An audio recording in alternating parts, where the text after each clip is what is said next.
Good evening students. आज के আমরা অপারেটিভ সেন্টেন্স নিয়ে আলোচনা করব। এর আগে আমরা অ্যাসারেটিভ, ইন্টারোগেটিভ, ইম্পারেটিভ নিয়ে আলোচনা করেছি। আজকে আমরা অপারেটিভ নিয়ে আলোচনা করব। তো অপারেটিভের প্রথম হচ্ছে যে রুলসটা জানতে হবে আমাদের, সেটা হচ্ছে রিপোর্টিং ভার্ব। তো রিপোর্টিং ভার্ব কি হবে? রিপোর্টিং ভার্ব সব সময় হবে তোমার হচ্ছে উইশড অথবা প্রেড। উইশড হচ্ছে ইচ্ছা প্রকাশের ক্ষেত্রে ব্যবহার হয়, আর প্রেডটা হচ্ছে গডের ক্ষেত্রে ব্যবহার হয়। যদি কোনো সেন্টেন্সে গড থাকে, তাহলে তোমার প্রেড ব্যবহার হবে, আদারওয়াইজ উইশড ব্যবহার হবে। 2 নম্বর সেন্টেন্স হচ্ছে যেটা রুলস, সেটা হচ্ছে ইনভার্টেড কমা তোলার জন্য তোমাকে এখানে দ্যাট ব্যবহার করতে হবে। 3 নম্বর হচ্ছে ইনভার্টেড কমার বিফরে যেটা বিফর টু থাকে, এই যে টুটা থাকে এটা উঠে যাবে। 4 নম্বর পয়েন্ট হচ্ছে যে আমাদের যেমন তোমার টুটা তো উঠে গেল, আর হচ্ছে গিয়ে যেটা ইনভার্টেড কমার যে ইনসাইডের কাজ করবে, সেখানে তোমার subject, helping verb, principal verb, object এইভাবে সাজাতে হবে। ঠিক আছে? তো এই বেসিক কিছু রুলস আছে।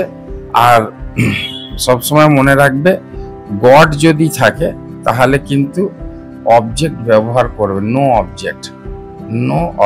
অবজেক্ট ব্যবহার করবে না। গড থাকলে অবজেক্ট ব্যবহার করা যাবে না। এই রুলসগুলো তোমাকে জানতে হবে অপারেটিভ সেন্টেন্সের ক্ষেত্রে। এখন আমি দুটো এক্সাম্পল দিলে তোমরা বুঝতে পারবে যে অপারেটিভ সেন্টেন্সটা কিভাবে এই রুলস রেগুলেশনগুলোকে মেনটেন করছে। চলো দেখা যাক, আমরা অপারেটিভ সেন্টেন্সের রুলসগুলো দেখি কিরকম হচ্ছে। যেমন আমরা প্রথমে করব যে Rana said to me, Rana said to me, may you live long, মানে তুমি দীর্ঘজীবী হও। এটা একটা অপারেটিভ সেন্টেন্স। এটার অ্যান্সার হবে রানা উইশড। যেহেতু গড নেই তাই উইশড হয়ে গেল, টুটা উঠে যাবে। Rana wished me that, inverted comma তুলতে গেলে দ্যাট ব্যবহার হবে। এখানে সাবজেক্ট ইউ, মানে আমাকে ইউ বোঝাচ্ছে, তাই আই, আর এই মেয়ের পাস্ট টেন্স হয়ে যাবে মাইট, আই মাইট লিভ লং। তো এটা গেল 1 নম্বর সেন্টেন্স। আবার যদি এরকম হয় যে তরুণ said to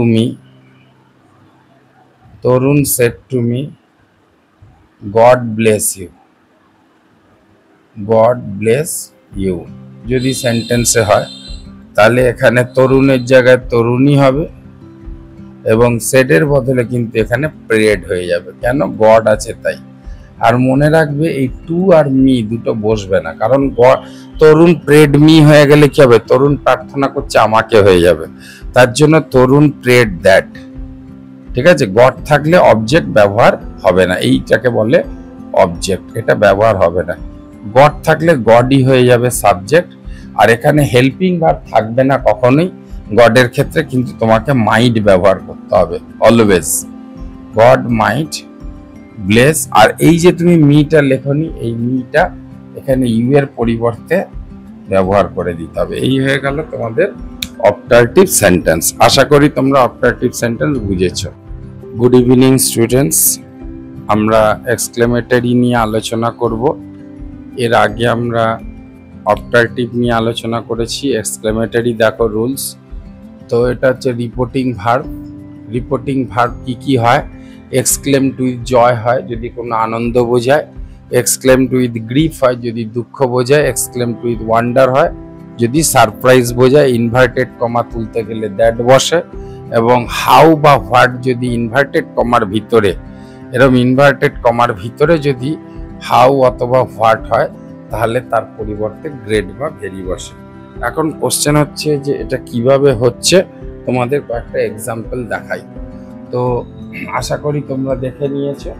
এখন আমি এই রিপোর্টিং ভার্বটা শুধু রাখবো, কেন? আমাদের বসানো সুবিধা হবে। যেমন আমি ধরো একটা এক্সাম্পল লিখলাম যে Rana said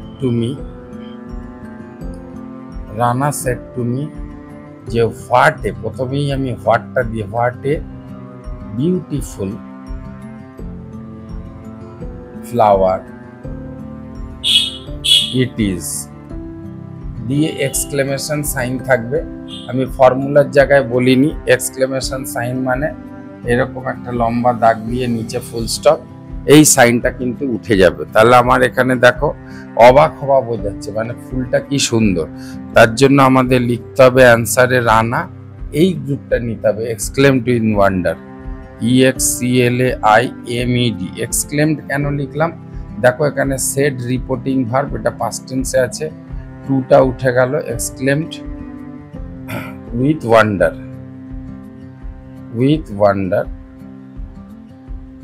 that.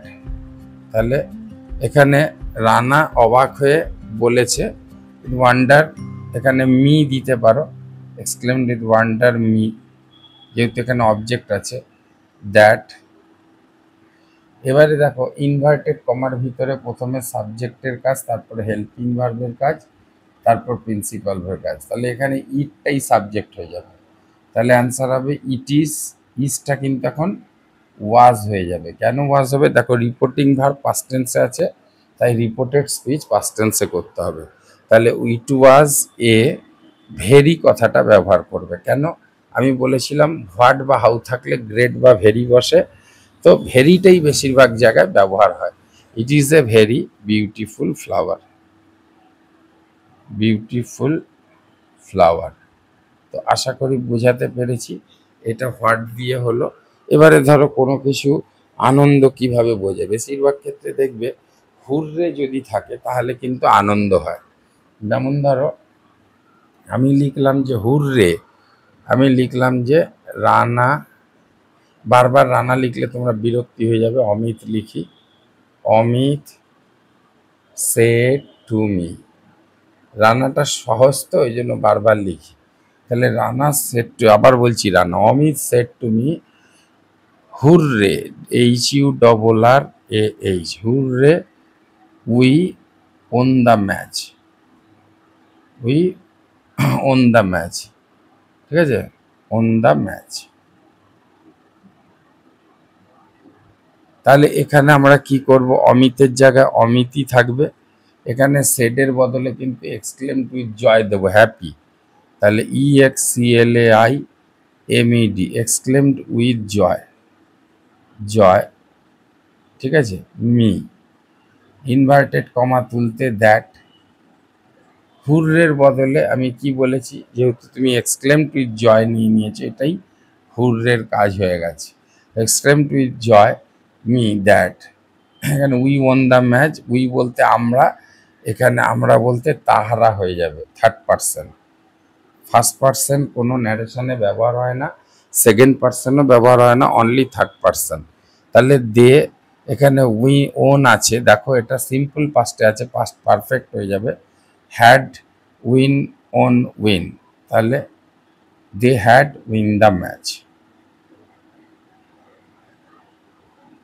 They had win won হবে, won the match, they had won the match. কেন হ্যাড হলো না, সিম্পল পাস্টে থাকলে আবার পাস্ট পারফেক্টে করতে হবে, সেটা তোমাদের একটা ফর্মুলায় দিয়েছিলাম। এখানে দেখো হেল্পিং ভার্ব নেই, উইনের পাস্ট টেন্স ওন আছে, তার জন্য কিন্তু এখানে আমাদের হ্যাড হয়ে গেল, আর পাস্ট পার্টিসিপাল ফর্ম হিসাবে ব্যবহার হলো।